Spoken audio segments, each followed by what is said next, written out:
Greetings and salutations as normal. Let me know if there are any audio or visual oddities. Everything looks green from my end, so if it's not green on your end, let me know. This will be the first video in part of my, my redo of stuff I did about Forbidden Lands. I covered Forbidden Lands ages ago as sort of a read through. Back when my read throughs were extraordinarily comprehensive, but also fairly, I don't know if tedious is the right word, but fairly lengthy when I was basically reading the book, more or less. And with Forbidden Lands, it was kind of early when I was doing some of the streams. I wasn't on the consistent schedule, consistent maybe in quotes, that I am in now. And I think for various reasons, it just kind of started, it kind of went, and then it kind of fell off. I think it's one of those things, certainly especially when you're more or less starting out, as I was at the time. And I mean, look, I'm still starting out, but more or less, or I guess even less established than I am now. When it doesn't help your enthusiasm to keep going when you don't get any feedback, and no one seemed to notice that I'd done some stuff for Midlands and stopped. So that kind of, I think that can take the wind out of yourselves. I understand when a lot of folks start things and then they kind of fade away because there's no impetus to keep it going. And so it just kind of faded away, and it sat there in the back of my mind that, boy, I should get back to doing Forbidden Lands. But I thought I would do a different approach than I was doing back then. I'm not going to be comprehensive. I'm going to be more or less picking out things, not at random necessarily, but things that I want to look at, things that are interesting. Of course, if there are things about the system or the setting that you find interesting, let me know. But one of the things that people are always looking for is Stronghold, or our Stronghold rules. So I thought this might be a fun thing to take a read through, and then I will keep poring over the manuals, picking out spots, and hopefully getting some feedback from you folks in terms of what you'd like to see or what you feel like needs to have a light shown on it in terms of Forbidden Lands. These particular rules are in the Player's Handbook. There's a core rule set that has both a Player's Handbook and a basically DMG type guide. These are in the Player's Handbook. So this is stuff that players are meant to know. It's not super secret information on the GM side. Hey, Catherine. Hey, Frederick. Hey, Terrence. Hey, Stochastic Agency. Everything's sounding good. Great. Terrence says they're interested in the primary mechanic. Know nothing about it. Maybe if we have time at the end, I'll go back. We'll see if it comes out, because it's been so long that I can't say that I recall if there's what the major mechanic here is also. But if it comes up, we'll go back, or maybe I'll have to do that. I'll probably have to do a separate video on just kind of the basics, especially because I'm not sure how closely this aligns with their sort of generic framework that they build most of their mechanics around. So this chapter, if you're following along, we're in chapter 8, which starts on page 158 of the Forbidden Lands Players Handbook, entitled The Stronghold. Germond licked the naked rock as a dog would. Was the dwarf drunk? There's a stream 5 ells in, he nodded. A keep built here would never lack for water. So you'll hire the clan stonemasons before winter, said Vons of Horn, and the dwarf gaped at the gall of the human. Adventurers are restless by nature, but even you might one day want to settle down somewhere. If you live long enough to gather significant treasures, you can use your riches to create your own stronghold in the Forbidden Lands. In the stronghold, you can rest between your journeys, repair and build items, and even acquire hirelings to work for you. Who knows? One day you might even become rulers of a kingdom of your own. The drawbacks of having a stronghold is that it can draw unwelcome attention, and it is risky to leave your stronghold unattended. All right, so you get a good overview. Stochastic Agency says that the Year Zero engine is D6 dice pool with each color representing attribute, skill, and gear. Well, there you go. Catherine says Stronghold play has always seemed like a fun game, but a different game entirely. Yeah, it is a little bit of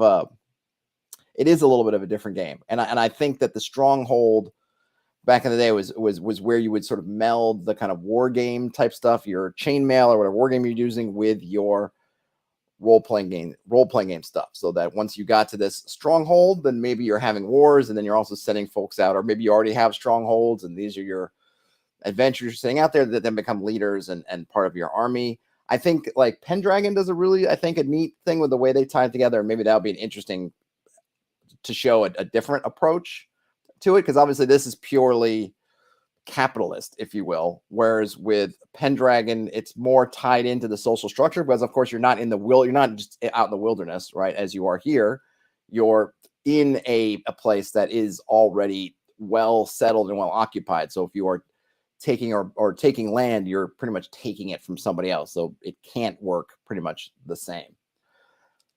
So guys, the agency says that you can approach it that way as a different game, but our table never did. It definitely adds some different elements. I think when we're saying it's a different game, I don't think people mean that like you're literally starting a whole different game, but it does bring in systems. It has its own specialized systems and subsystems.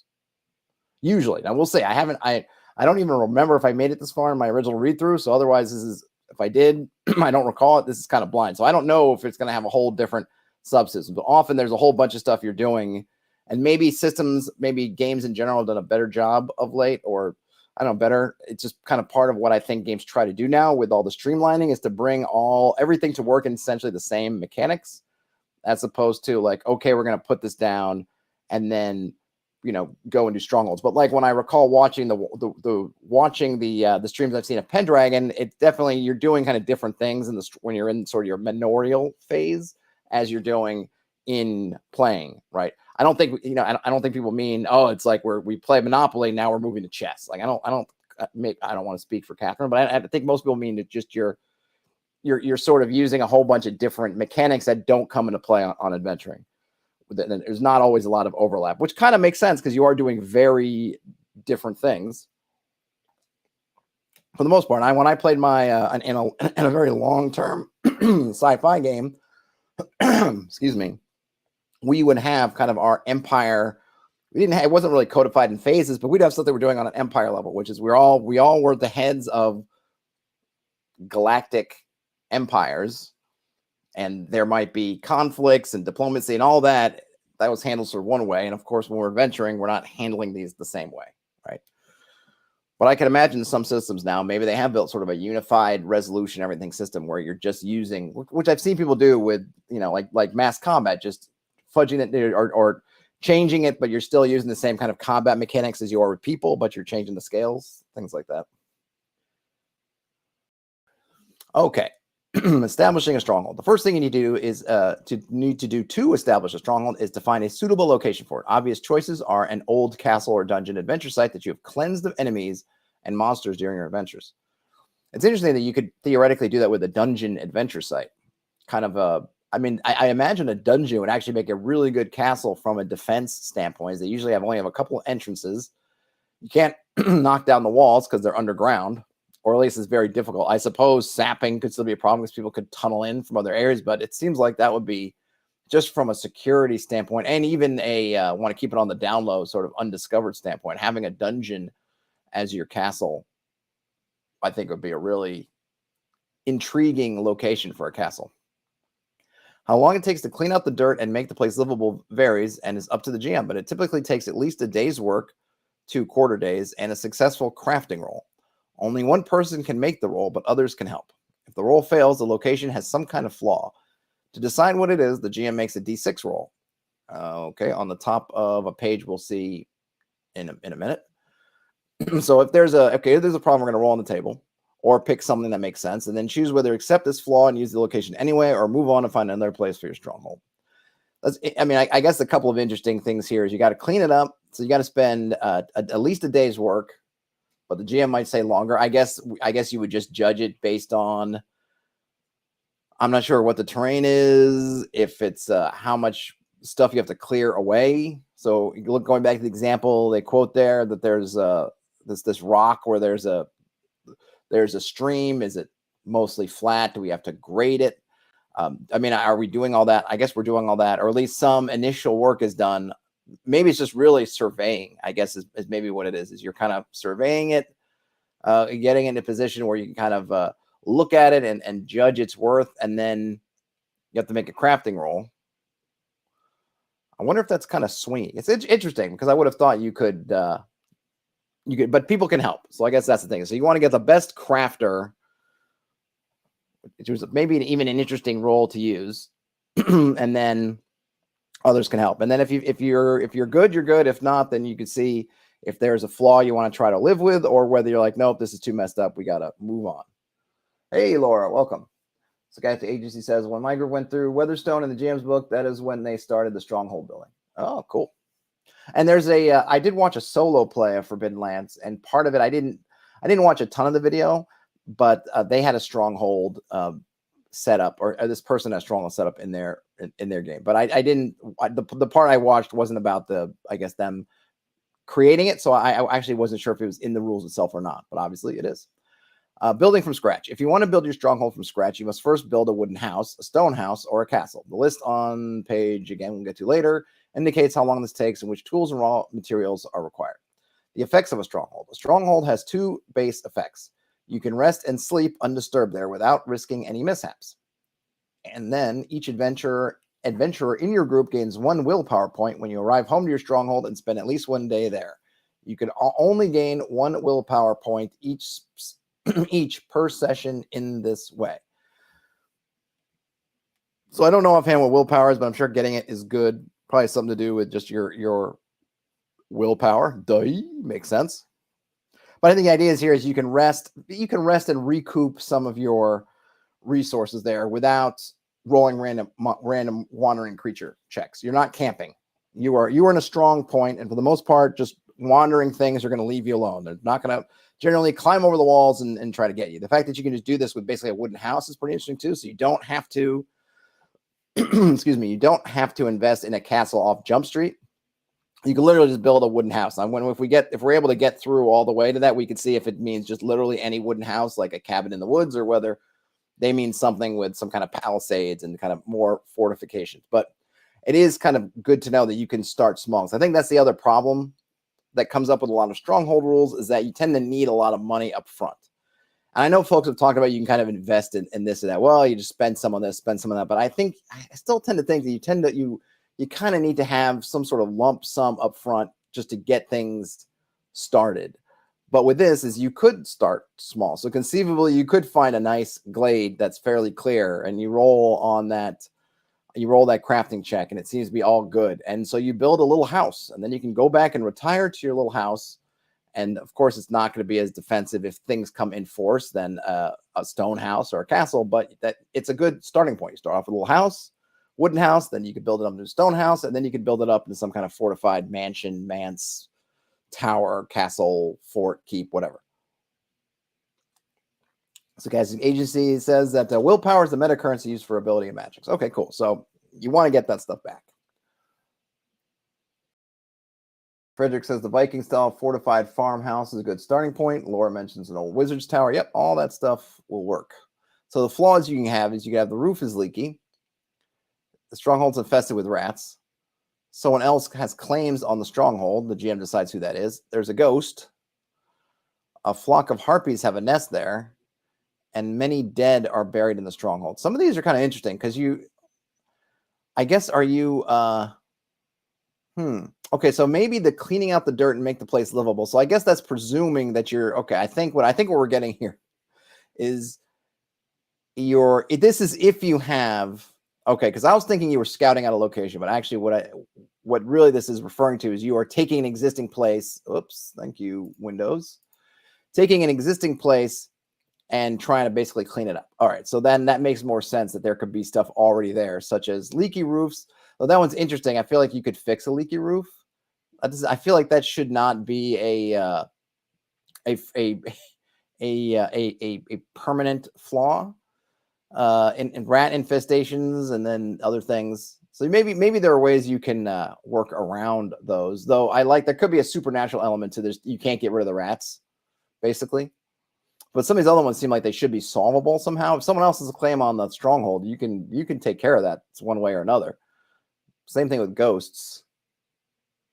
And I suppose the harpies. A stronghold can help you in many other ways, but for that you will need functions and hirelings, which we're going to cover below. The stronghold can also cause trouble for you, most often in the form of unwanted attention from others in the area. Read more about this under events. Great, we will. You also need to tend to the general upkeep of the stronghold or hire someone to do it for you. Read more about that in the upkeep session. So, the upshot of this little bit is, essentially the nail that sticks up is likely to get hammered down. And if you poke a stronghold up there out of the landscape, it's going to be visible, and people are going to come calling, and they're probably going to wonder, well, what do you got over there? And if you're building something, if you're building something like that, you're guarding something, you're doing something, and we're going to want to know and perhaps get a cut or perhaps take it for ourselves because building that stuff is expensive. And why build your own when you can simply take somebody else's? Terrence asks if subletting to the Harpies is an option to recover repair costs. You know what? Maybe. I like your thinking, Terrence. Catherine says they just bought a cursed manse on the edge of town that's been host to several murders, which is how we afforded it. Makes sense so far. Yep. A great idea. And if you've got somebody like a cleric or some clerical type who can just turn or, banish the undead, then you can make quick work of any sort of phantasmal forces that are around. Here's a little mint green tea spindrift for the working man. Or, as Frederick mentions, you can always hire the Ghostbusters. Who are you going to call? So here we have an example. The sorcerer Nirmena and the dwarf Tirgar have found an old castle ruin that they want to turn into their own stronghold. Having chased off the band of goblins that lived in the castle, they start to clean up. Tirgar makes a crafting roll with help from Nirmena. The roll is a success, and the old dilapidated castle is now a functioning stronghold. The GM determines that the castle has a working fireplace, but that its walls are too ruined to work as ramparts. All right, so I'm guessing fireplace and ramparts are going to be functions. The only thing I would have liked to have known, I like this example. The one thing it's missing, what I'd like to be neat is, what is the time scale? Are you really cleaning out that old castle in 2 days, or would there be some size guide? Not that it's something that's impossible. It would have been nice to know that, hey, after a week of cleaning it up or after a day, just get an idea of what they're thinking. Like how much cleaning are we doing here? Are we just kind of shoving things under the ratty carpets and just brushing stuff into the corners, or are we going through with sandblasting and high-powered Hoover vacuums? Oh, the Stochastic Agent points out that if the spellcaster in the group is a necromancer, yeah, then you're golden. Then you really want that. You're rooting. If you're a necromancer, you are rooting for Stronghold flaw number 6. Functions and hirelings. You can develop your stronghold in many different ways. This is done through the use of functions and hirelings. Below, a large section of both are described. Existing functions. Your stronghold might already have one or more functions when you have established it. This is up to the GM to determine. An old castle might, for example, have ramparts and a fireplace, while a cave might have a natural root cellar. It's less common that a stronghold already has hirelings when it's established, but it can happen. All right, so we're going to have functions and hirelings. So building functions. To build or create a function in your stronghold, you generally need to make a crafting roll. Just like normal items, some functions are advanced and require specific talents to be built. Which tools and raw materials are needed to build the function, and how long a time it takes to do so are listed under each function below. The build time assumes that the work is carried out for at least 2 quarter days per day. Some functions also require that the other functions are already present in the stronghold. So sometimes you need to have special skills. Sometimes one thing needs another one. You need. I'm sure this is not the case, but it might be. If we're looking at a fireplace, you need a chimney. You need a chimney. After once you have the chimney built, then you can build a fireplace. You build a fireplace with a chimney, you're just going to get smoke, coming into place. Something like that. I'm assuming that that's actually not the kinds of compound sort of functions we're talking about, but you get the drift. I hope. If the roll fails, the same PC can't try to build the same function again until their crafting skill level is increased. So once you fail, the idea is that it's kind of like you don't have the skill necessary yet to do it. So this is not a repeatable, I want to try again the next day. It's like, no, sorry, but to go back to their example, if you wanted to do the ramparts and fix the walls, you'd make a crafting check. And if you fail, it's like you don't have the skill, knowledge, whatever necessary. But once you've leveled up, it's kind of like you've upgraded your knowledge base. You are more knowledgeable and skillful in crafting than you were before. You can come back and give it another try. Laura says, cleaning and repairing a stronghold probably takes some work and time. Yes, though it doesn't seem to be too long for a lot of these. 2 quarter days per day. Maybe, I guess we're going to see a list of time. So actually, I don't know yet. We don't know yet how long it takes. But basically, you have to spend pretty much 12 hours. These are full work days. So, guys, the agency says if anyone's played Mutant Year Zero, this is similar to Project for the Ark. I have not. That's on my list still. Reputation. Several functions will increase your reputation score once completed. All adventures' reputation scores are affected. And then staff. Most functions need to be staffed by a PC or an NPC, usually a hireling, to have any effect. In some cases, the staff is required to have a certain talent, and sometimes dice need to be rolled. Only PCs roll dice for functions. NPCs are assumed to succeed automatically with one. I don't know if that's a, what's that? Is that a crit? I'm not sure what that symbol is. Employing hirelings. To get some hirelings to work in your stronghold, you first need to find suitable candidates. This is played out normally and usually requires a visit to the nearest village. Some specialized hirelings can be difficult to find, and such attempts can lead to a whole adventure or to whole adventures in and of themselves. Hey, Tunka Todd, welcome.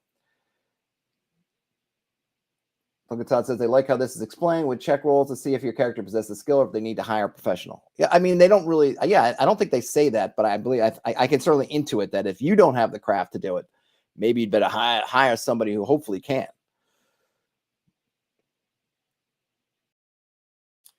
Okay, so we got some non-payment stuff. So essentially, I'll just read this little box text here. As a general rule, your stronghold can only have one instance of a certain function. There are exceptions, however. Your stronghold can have several guards and several fields, for example. This is indicated in each function where this is the case. The effects of multiple functions of the same kind are cumulative, but they must also be staffed individually. That makes sense. Oh, it's okay. So agency mentions that you could push the rolls as any other skill roll with consequences. That's cool because some of these things you'd hate to fail and have to wait a whole level, but it does mean that it just gives you things it gives you reasons to want to level up some skills. I mean, I don't know. Crafting seems like if you have crafting in your game, that's going to be fairly useful, but it does encourage you to have somebody with high crafting if you want to do this, and then encourages them to keep going and leveling up because you may have failed rolls you need to come back to, so on and so forth. Then, of course, I do like the ability, always like the idea of the ability to be able to push rolls. Once a suitable candidate has been found, you need to make a manipulation roll and pay him or her the daily salary indicated in the list of hirelings below. Some hirelings require that specific functions or other hirelings are already present in the stronghold. And this, again, this will help give some structure to it. So you're looking at for your castle, and you're like, ooh, I want I want a master of arms, but no master of arms is going to work for you yet. You need to build up some guards and maybe build up your sergeants at arms, and then you get those, and suddenly a master's like, okay, I actually have something to work with. Again, this example might not hold up, but you just get the idea of it. It's sort of giving you these paths you have to take. Certain functions require other functions, so you have to start at certain levels. Certain hirelings require other hirelings and or other functions, and there's going to be some interrelation. So you're getting this kind of web of things you're going to need to build up to get to the end result that you may want. Work hours. As a general rule, a hireling will work for 2 quarter days per day. They can work a 3rd quarter day if given double pay. These are just general guidelines. The GM is free to make their own assessment depending on the situation. Paying salaries. A salary is generally paid in coins in the Forbidden Lands. It is common for servants at a castle to get paid in goods or services or simply protection rather than in coin. In these rules, all salaries are given in coin to simplify things. If you'd rather pay in goods, it's usually fine. Use the price list in another chapter as a guide. The GM has final say. I kind of like the idea of giving the option to pay in goods, which gives you a little bit more of a, I don't want to say realistic feel, but maybe it is kind of a realistic feel. You can do that. It does bring you in more tracking. Presumably, if I don't know if you're even keeping track of goods, but maybe if the fields have crops and you're splitting up the crops, you probably want to figure this. I mean, I want to figure out how this stuff works and not just say to players like, well, you can just pay them in goods, and then it just kind of like it wipes. It essentially gets rid of all the accounting and then just basically have everything working for free because we're just working with a very nebulous sense of goods. But I'm not sure how much detail I want to put into it. In that case, maybe coins. I guess I like having the option because coins, from a simplicity, if you're doing all your accounting and essentially coming up with, say, coins for revenues and expenditures and everything for your stronghold, then just keeping everything in that allows you to have a kind of a simpler spreadsheet than if you're trying to deal with some things are in goods and some things are coins, and what are the coin values of the goods, and trying to go back and forth might be messy. Frederick says that domain games give rise to rivalry. Greens and the blacks. What side of the castles have the castle's little people taken? I don't know. Who are the castle's little people? I'm not sure who that is. Oh, let's see. And then they're saying a little note here. Nothing stops you from having several strongholds. Food and water. You don't need to provide food and water for your hirelings. They manage to acquire it on their own using their salary. If your stronghold is under siege, however, it's another story. Oh, I like that. I like that they have that because, yeah, food, when you're under siege, food is definitely a problem or a puzzle to be solved. Master Builder. If you have the Master Builder hireling in your stronghold, you can have them build new functions instead of doing yourselves. The Master Builder automatically succeeds on all crafting rolls. No dice are rolled. The downside is that Master Builders are expensive. So there you go. To Tunkatot's point about getting a professional, the Master Builder's your person, but they're not cheap. Let's go back to the example. Nirmena and Tirgar are working on their stronghold and start out with building ramparts, a fireplace, and a scriptorium. Tirgar has skill level 4 in crafting and the builder talent level 1. Nirmena helps out. Tirgar spends 4 times the required amount of time in the work. In total, this gives Tirgar a +4 modifier to all rolls. All 3 rolls succeed, and after 44 days, the functions are all complete. All right, so we haven't gotten to how long things take, but presumably we add all this together, and he's taking 4 times the amount of work to get more modifiers. 44 days. Next, Nirmena and Tirgar hire a handyman and guard. As they are about to go on another journey, they pay 1 week's salary in advance, but end up staying away longer. After 1 week, the players must roll on the table for non-payment. They roll 6 and a 2. The handyman stays on, but the guard leaves her post and steals a barrel of mead as she goes. Well, you know what? Don't go off an adventure and leave your folks unpaid. That's probably a wise rule of thumb. Terrence says, solve the siege food problem with their new book, 101 Ways to Cook a Peasant. I don't know. I mean, look, if you're lucky, the enemy will send body parts, will catapult body parts over the walls, in which case you can just eat those instead. Might be a little gamey, though. All right, so we have a couple of things here. We'll go back to this table. We have this table of non-payment. These are all D6 tables. Basically, is there anything good? Well, if you get a 6, they keep working without complaining. Basically, if you roll 6, there's a chance that they might actually stay on and on the honor system. You know, they trust that you will pay them. And then if you get a 5, they're going to keep working, but they're going to spread some rumors of your stinginess. On a 4, they stay, but they're slacking off. On a 3, they're protesting loudly and rallying the other stronghold, their hirelings to their cause. And then they all leave. On a 2, the hireling leaves the post and steals something valuable. And on a 1, the hireling leaves their post and also spreads rumors of stinginess. So you don't want rumors of stinginess going around when you want to hire folks. And then if your stronghold's unguarded, you also have a D6 of events. And then if you're not able to keep your stronghold maintained, we have another D6 of events. Catherine says their house's sole caretaker works without payment, which worries them. You should be worried, Catherine, because as a GM, I could tell you, I would be looking at that guy or the gal or person saying, ooh, they haven't been paid in a stretch. I mean, that's where I'm making my morale rolls with the negative modifiers piling on, and then I'm starting to think of what mischief can they do? How angry are they at you? And what mischief do they do? So yeah, get back there and give them not only pay them, but give them some kind of bonus. Show your appreciation for them working diligently without pay. Do it, and you know it's worthwhile because you know I don't know your GM obviously, but if your GM's anything like just about every other GM I've known, they're thinking evil thoughts about what that hireling's going to do at some point. And it will happen when you're least able to stop it. Like you will be in some kind of like the furthest away from the whole house as you could possibly be. And that is when the hireling will start doing all kinds of stuff. And then you won't be able to do anything about it till you get back. Take care of your workers. Keeping watch. If you leave your stronghold to go on adventures, there is a real risk that someone will come and loot it while you're gone. A stronghold must be guarded at all times. For each week that your stronghold is left unguarded, the GM rolls on the unguarded stronghold table above. Yep. You can hire a guard to watch your stronghold while you're gone. Other hirelings do not suffice for this duty. They won't defend your stronghold against intruders, but rather will flee at the first sign of trouble. And this is an important thing that I tell my players this. I will say, like, you can put, if in great need, you could take a hireling whose job is A and have them do B, but they're going to be awful at it. And then they're going to be awful at it if you're there. If you're not there, it's going to be useless. So you may think, oh, what's a big deal? I don't have a guard, but I've got this other guy. Can't that other guy, bolt the door and hold it against a couple of bandits? No. No, they're not going to do that. They are more likely to run away screaming or open the door and say, all right, give me a share of the loot, because these guys didn't guard the place. I'm not dying for their money. So hire the right people to do the right jobs. Don't expect your non-guards to guard. Don't expect your guards to do things that aren't guarding. Upkeep. Your stronghold doesn't only need to be guarded, it needs general upkeep as well. Dirt needs to be cleaned away, loose bricks need to be mortared back into place, trees and plants need to be tended to, and broken things must be repaired. This work takes 1 quarter day per day and requires a crafting roll each week.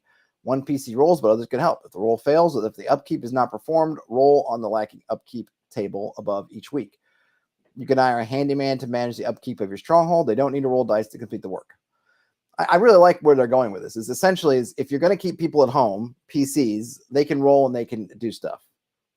That's one way you can handle it. So if you're around, you can do that. But of course, PCs aren't going to want to be around to do all this. And so you have basically looking at it like, here are all the things that you need to do to keep this, to maintain a stronghold. You can do them yourself, and here are the rolls to do that. But you're probably going to do that once. Maybe you'll fail. Maybe you're looking at it and you're like, well, we can't stand around here all the time doing that. Well, hey, guess what? Here we have the specialized hireling that you can bring on that will take up this task for you. And the benefit of the hireling is they're not going to have to roll. They're just going to do it. The handyman is all they're doing all day is being handy. So they're going to do that. The master builder, this is what they do. They're masters of building. So you can either, spend your time as a player with your character or hire it out. So here we get to the functions. And, we're going to get a list of, so we get the requirements, the raw materials they need, the tools they need, the time it takes, the reputation, if there's increase because you have it, and then what the effect is. And I don't know if I'll read through these. How are we doing on time? I guess we're doing okay. The bakery will feed many hungry mouths and spreads a welcoming smell across the stronghold. The stronghold can have several bakeries. You need a fireplace. You need the builder talent. You need the raw materials. You need a sledgehammer and a saw. You need a week of time. And then the effect is each quarter day that the bakery is staffed by a PC or NPC with a chef talent or by the baker hireling, up to a dozen units of flour can be converted into an equal number of units of food.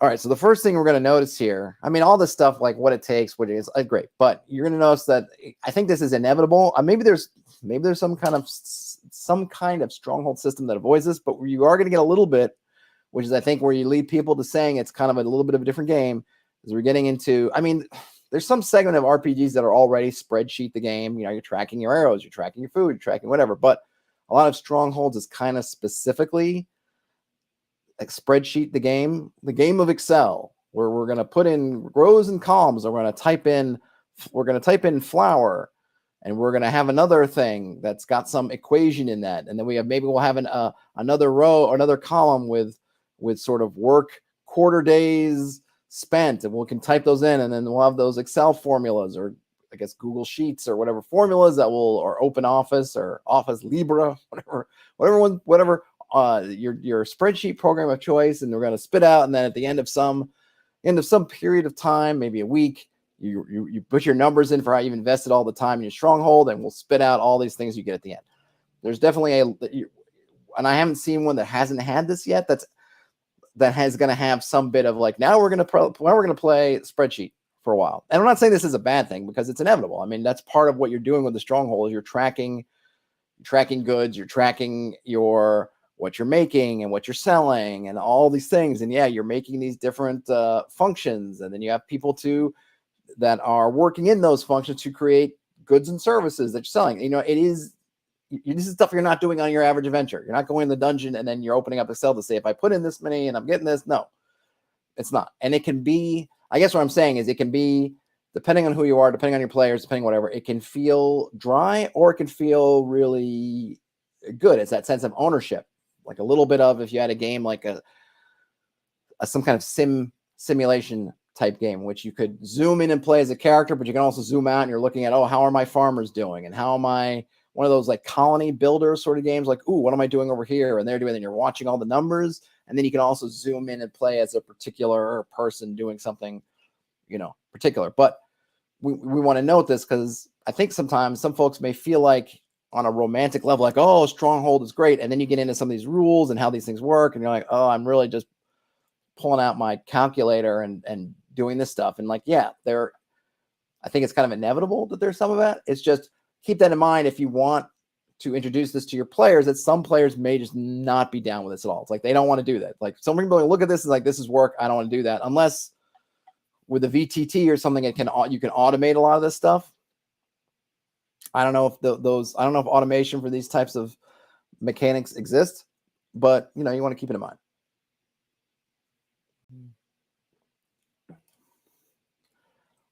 Laura says that resource management for kingdom building so you can create an empire armies. Yep. Hey, Phil, welcome. So guys, agency says the Stronghold play they did took place in conversations between sessions. I mean, Stochastic Agency, that's great. I know that I have not been able to get much of that with my game, and a lot of folks don't get it with theirs also. So not everybody, maybe even a majority of people, I guess, depending on how you're playing, are going to get that. Because I know that's come up with some other conversations I've had that people have just said, I don't get that time between. In fact, it came up on a discussion in Discord yesterday. I think was someone saying they'd watched one of my videos and I had mentioned kind of lamenting like we should have more time to connect with folks between sessions, but we don't. And these are the things that if you have a group that is able to do a lot of communication between sessions, then yeah, you could do all of this. But it is still kind of accounting work. Like you can say, well, we're going to do it whenever we're going to do it. What it's like the bottom line is you're still doing some kind of spreadsheet work, number one. And number two, lots of folks don't have that kind of system set up. Like a lot of folks, they're just talking about the game on the game day. So you're not going to be handling it in between sessions. You're going to be handling it in session. If you have a group that can handle it in between sessions and everyone's down with doing this, then that's amazing. But not everybody has that. And I would almost say that a lot of people don't have it. Certainly, I've been trying to get my folks to do it. And even though everyone's been on board, it's like, yeah, I mean, including myself, to be honest, like, yeah, we're going to do it. It doesn't necessarily work out. Uh-oh, Laura says that I got a coworker with gourmet baked cookies. Wow, 3 kitchens. Yeah, maybe, Laura, maybe you do work with hobbits. I wish. That sounds awesome. And look at that, right on cue as we're talking about bakeries. But what's going on? Let's see what happens. Okay. So if I talk about bakeries and cookies arrive, what happens if we talk about a dovecot or dove? How do you pronounce that? Dovecote with or dovecote? I don't even know. I don't think I've ever heard it spoken before. Where we get some homing pigeons. So anyone, let me know if homing pigeons suddenly show up or any kind of pigeons. I mean, I'm in New York City, so I can just look out my window and see a pigeon. So actually, I can't. They vanished. Homing pigeons are useful for quickly sending messages home to the stronghold from other parts of Forbidden Lands. Okay, I'm not gonna read through all the raw materials and stuff. I just want to read through. It does add your reputation if you've got a dovecote. And then the effect is you get a dozen pigeons that can be transported in cages during journeys. When a homing pigeon is released, it flies home to the dovecote or dovecot in the stronghold. So that's cool. So it's another thing, a neat thing you can have. They're one-way messages. So the homing pigeon isn't going to find you in the wilds. Your stronghold can't send you a message this way, but you can certainly send home a message in with that. So an example, I mean, there are all kinds of reasons you might want to send word back to the stronghold. So that's kind of cool. So now it's just something that you can take with you on your adventures in your wagon or somebody who holds it. Maybe you can even have a pigeoneer. Well, there's a falconer, right? So why not a pigeoner? A pigeoner, a dover? Because pigeons are actually in the same family as doves. I don't know if you knew that, but it's true. And you can have someone whose job it is to hold on to this bird, and when you need to, roll it, write up your little message, put it in there, and send the dove on home. And I suppose then you can, I don't know, keep the pigeoner for ballast afterwards.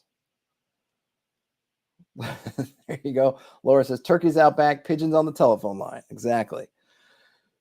All right, now we have a dungeon. You can build yourself your own dungeon, a dark and damp place where you can lock up miscreants and other displeasing individuals. Your stronghold can have several dungeons. I like that they add to your reputation. I guess in the sense that people know you're not going to be messed with if you actually build a dungeon beneath there. It's like you can't just get away with doing stuff because they will lock you up. Though maybe it'd be more frightening if they didn't, because then you're wondering if people are committing crimes and we don't hear about them again and there's no dungeon. Ooh, I don't know what, that's probably a bad sign. The effect of this is that it holds up to 4 prisoners securely locked away. As long as the PC or the jailer is jailer hireling is watching the prisoners, they have slim chances of escape. Laura wonders if there are fairy dragons as messengers. I mean, if you can get them, if you can catch them and keep them, I suppose they could. You can have fields basically for farming. I don't think we need to read through all these. Fireplace for warming, and it also allows you to make your bakery. You have a forge, obviously, for making stuff. A gallows for the ultimate punishment. And then you got to have a PC or an executioner. What does it say here? Also plus one reputation for a gallows. Let's see. So in this case, a defenseless person can be killed without requiring a coup de grace. Okay. After a public execution, the risk of unwelcome visitors to your stronghold decreases. Oh, is that going to set up a bad precedent with people just like, I'm going to have like I'm going to be like the Aztecs or the Mayans, just bring back like hundreds of prisoners and just start sending them to the gallows to decrease my risk of unwelcome visitors and to maintain it at 0. I'm just going to keep like lining them up. The interesting thing here is, why do you need I'll say this is probably a little bit gamey. I mean, granted, it's cheap. You only need 20 wood, and you only need a saw and a hammer, and there's no other requirement. But you don't need a gallows to do anything, right? Because you could just, as folks have done since time immemorial, just behead, kill, stab, put hang their bodies from the ramparts. If you have them, I suppose you probably need to have ramparts to hang them from. But it's cheap, so it's good. I guess with the gallows, it's making it more of a public display. I don't know, but there you go. Tough on crime. Heck yeah, Laura. Definitely tough on crime. All right, so we have gardens, guard towers. Gardens do not add to your reputation. Neither do guard towers, but an inn does. I like that you can always staff these with a player character, who's PC. This is something to do, though. If you're doing kind of West Marches, sort of old school style, where you have many adventurers and they're not always doing stuff, you could probably take folks whose player characters are there and in the Stronghold aren't playing in that session and just put them to work. So, all right, you didn't come play tonight? All right, you're working the inn, pal. And then let's see. So each quarter day during which the inn is staffed, up to a dozen units of meat or vegetables can be turned into an equal number of units of food. So it's kind of like a big kitchen. I thought maybe the inn would be where you turn food into money, but I guess that's not it. Reputation also, or library adds to your reputation. You get a marketplace. The traders in your stronghold can offer all kinds of goods. This applies the same as in a normal village. You don't need to pay any salary to peddlers. So basically, if you want to be able to buy stuff in your stronghold as opposed to having to travel, you're going to want the marketplace. Got mills, mines, moats, pastures, pigsties, portculli. Is that how I don't know. What's the plural of portcullis? Is it portcullises? Quarries, ramparts, root cellars, scriptoriums. This is for your wizards and sorcerers and the like. Gives a gear bonus to magic users who want to work on their spells. That's cool. A sheepfold, pen for sheep. We got a shooting range, so you can practice your Robin Hooding. If you practice on the shooting range for a quarter day, you gain 1 extra XP that can only be used to increase your marksmanship skill.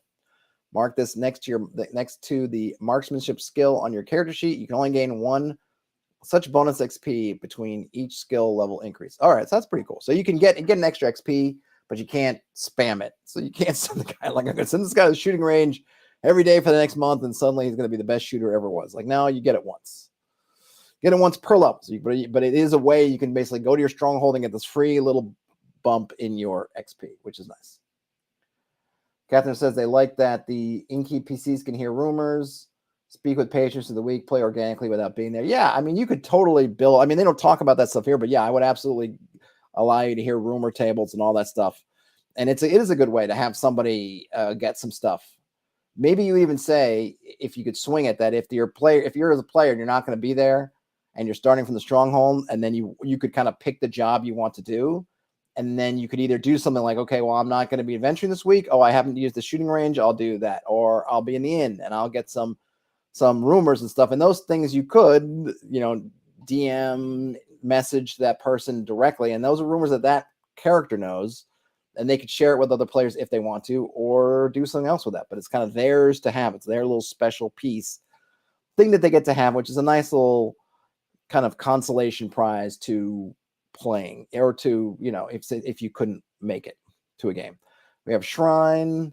You getting another willpower joint, so you can get 2 instead of 1. Stables. Just make sure you don't have to worry about feeding your animals or protecting them. You could get tailoring to get some tailoring done. Can turn up to a dozen units of wool into an equal number of units of cloth. Tannery, more goods and services. Training grounds. You can increase your melee, same as the shooting range, but just for melee stuff. You have the vault. Once you've gathered valuable treasures from the ruins of the Forbidden Lands, you'll need a place to keep them safe. In the vault, valuables can be stored safely. The ironclad wooden door has armor rating 12 and can take 50 points of damage before giving in. So it just allows you to put stuff behind a strong locked door. Stochastic Agency says that they are playing troop style. Is that the name of it, Stochastic Agency? It's called troop style? I didn't know that. That's a good word for it, though. Yeah, I would, I'm fairly happy with my home game, but I think if my home game were to fall apart and I needed to try do another game, I might try to set up something troop style. But I don't need it at the moment. We have a well. You can get your water, and then hirelings. And I think that's kind of cool. I like how the hirelings can very much map onto the functions. So you get your bakers, your bowyers, your carpenters, executioners, farmers, guards, handymen, hunters, innkeepers, jailers, lumberjacks, master builders, millers, miners, quarry workers, smiths, tanners, and tailors. All right, on to events at the Stronghold. If you live long enough to become skilled and rich adventurers with a stronghold of your own, chances are high that word of your deeds will spread across the Forbidden Lands. But fame comes with a cost. As your reputation scores rise, the risk increases that your stronghold will attract unwelcome visitors. Approximately once per week, or whenever the GM feels is appropriate, they roll for an event at your stronghold. The table of events is to be found, in the Game Master's Guide, and it should not be written in advance by the players. So what events can happen is not for you to know, players, but the GM knows. GM should only roll on this table when your stronghold is guarded, either by yourselves or by hired guards. For what happens to an unguarded stronghold, we already saw that. Let's see. Note that some functions, such as the gallows, can affect the event roll, as can some results from the non-payment table for hirelings.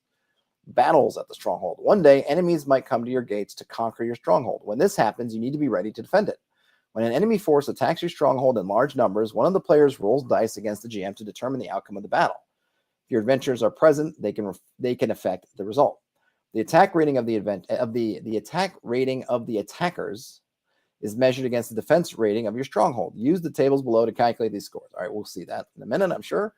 If no adventurers and no guards are present, there's no battle. The attackers automatically succeed at conquering your stronghold.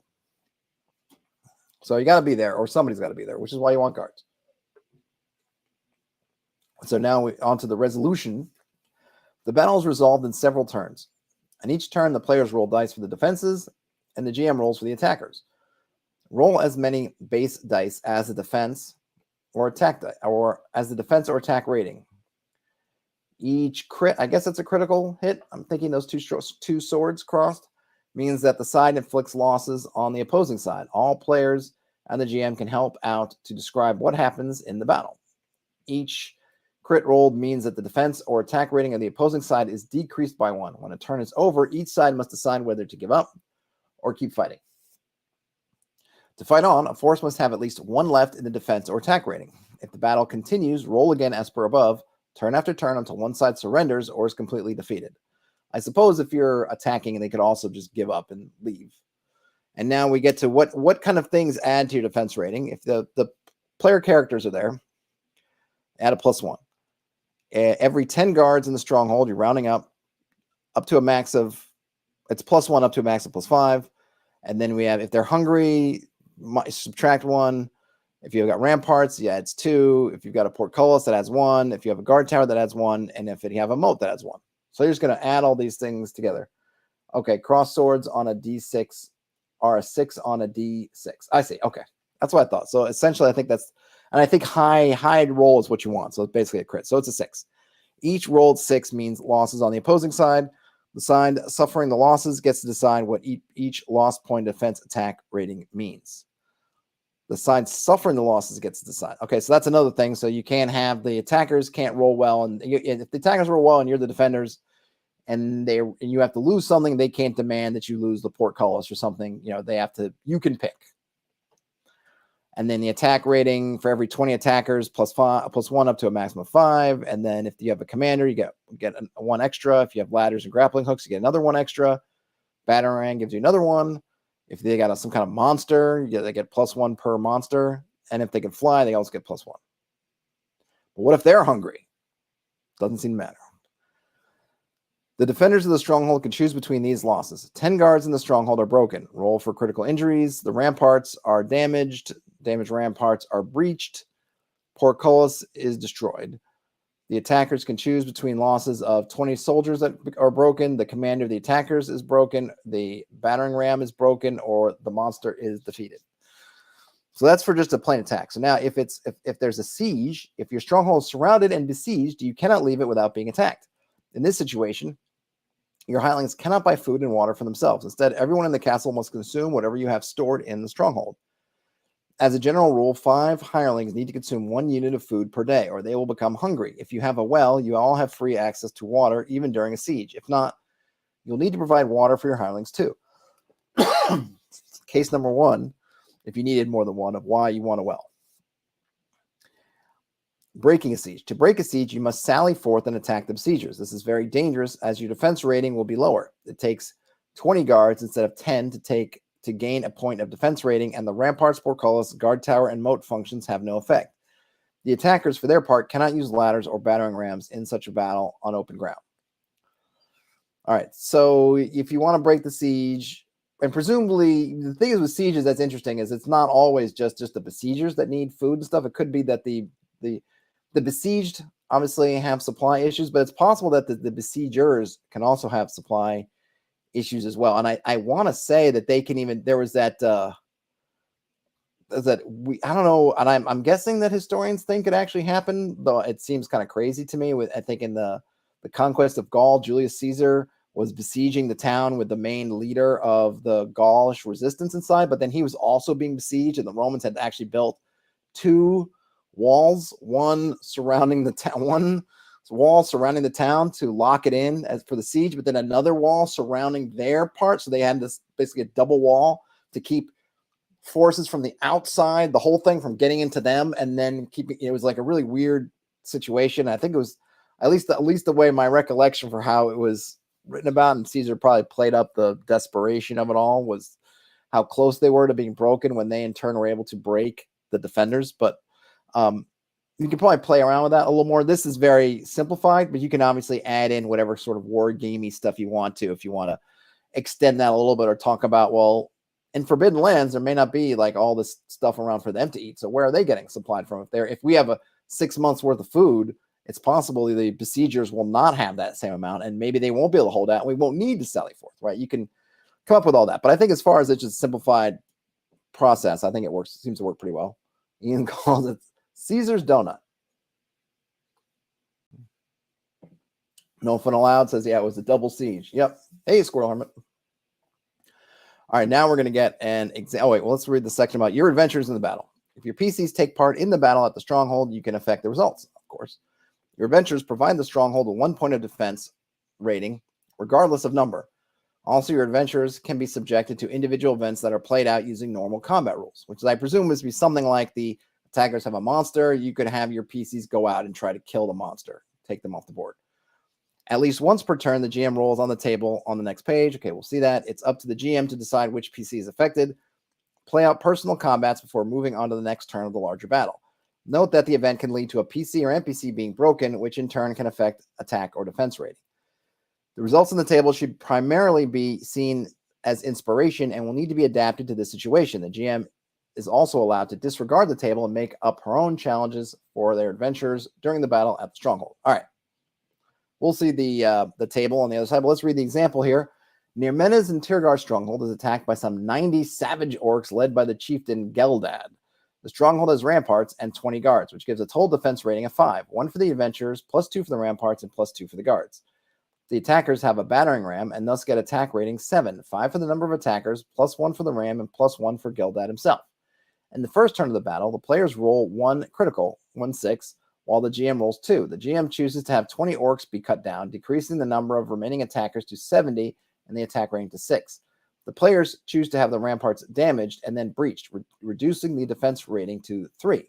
The first turn is over, and it's time to see what happens to Tirgar and Nirmena themselves. The GM rolls a 5 and lets the event happen to Nirmena. She suddenly finds herself face-to-face with Geldad himself on the ramparts.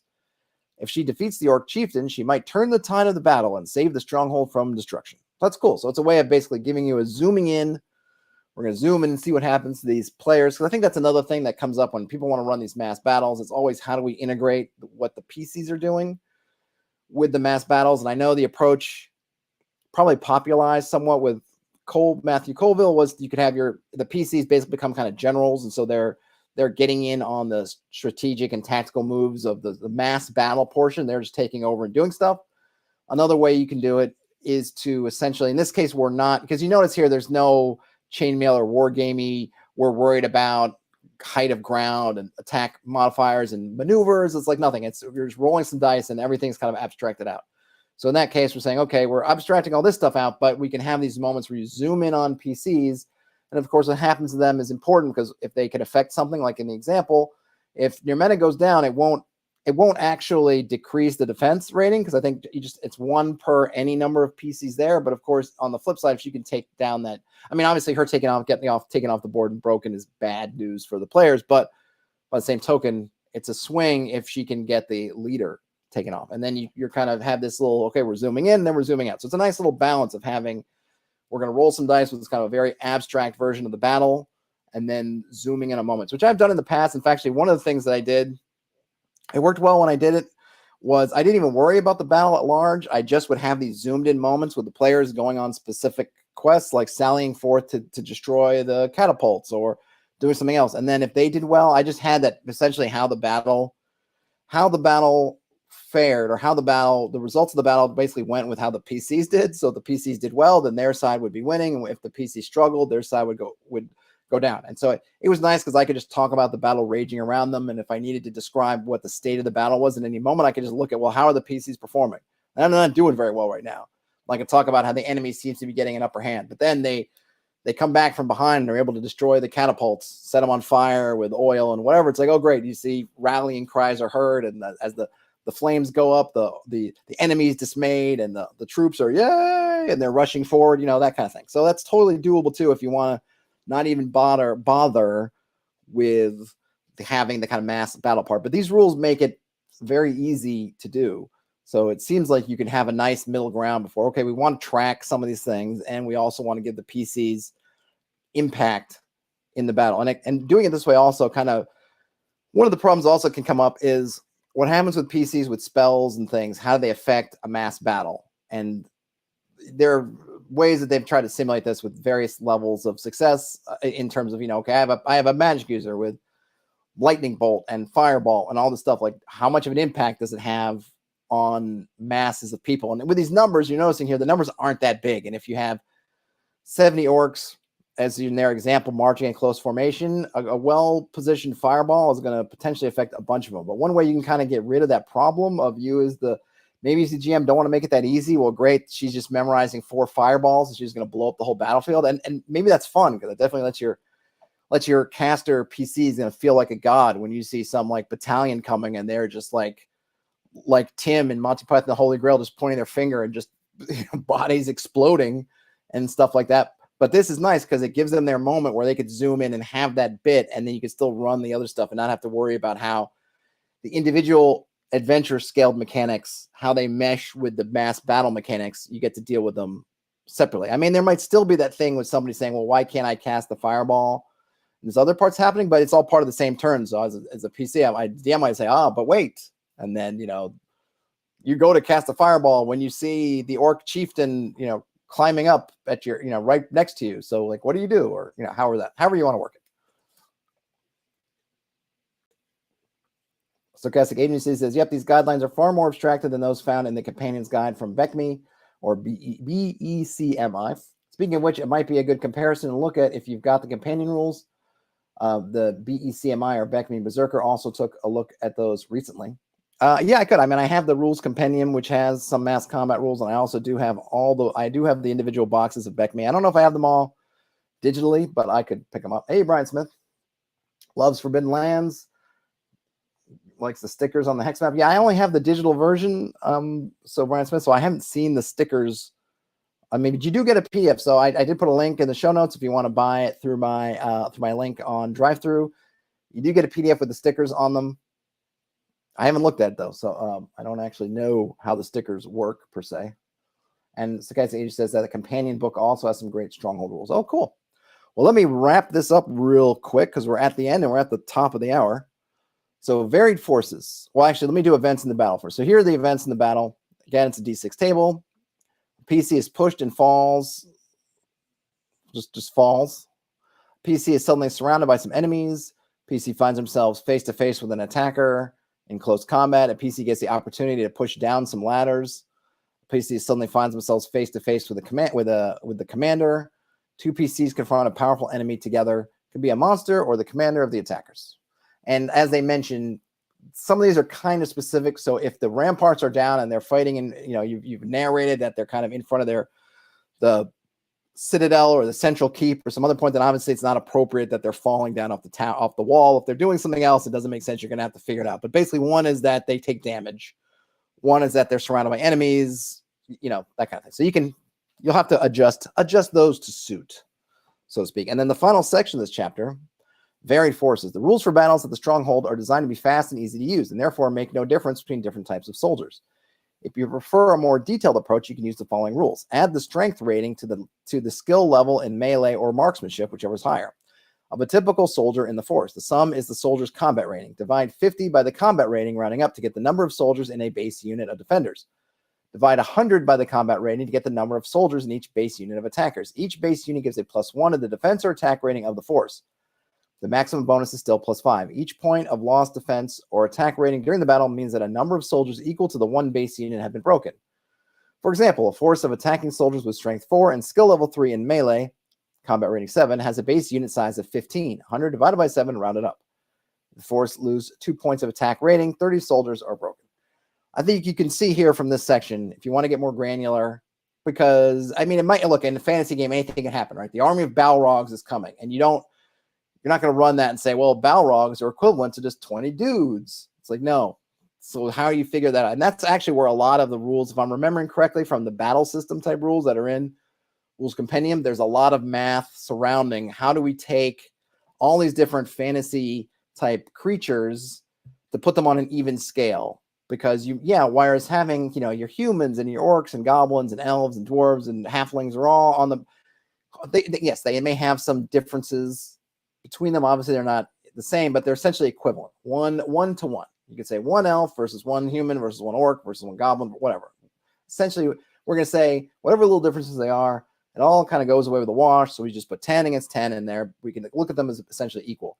But then you say, okay, well, what if it's 20 hill giants versus, what's a fair match between 20 hill giants? How many people? Like, what's the equivalent? How do you measure that? And then you get all these different mathematics trying to figure out how it works. So this is one way, which is still, even though Reads is complicated, it's still, I would say, less complicated than if you go and read Battle System. I'll have to pull out the companion book and check out their rules. Maybe I'll do it tomorrow.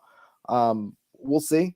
But this is a good look at the Stronghold rules. Very simple, very easy to grok. I would say, even not having being sort of having the core rules front of mind. It's very easy. You build your Stronghold. I don't think we ever saw the price list, did we? Was there a table for the price list? It was on one. No, I don't know where. Maybe that's somewhere. I think it was there was. I'll just go there really quick just while I'm talking. 194 was it? There we go. So we get all these raw materials and buildings and animals. So we get all that stuff. It seems really easy to manage. I like the set of functions that you could probably add your own pretty easily. You could see how these work. I'm trying to think of what else I would have that they don't have. I'm not sure. Then you have hirelings. You just want to basically you're going to have to, if you want to use these functions, then you either have to staff it yourself or staff it with hirelings.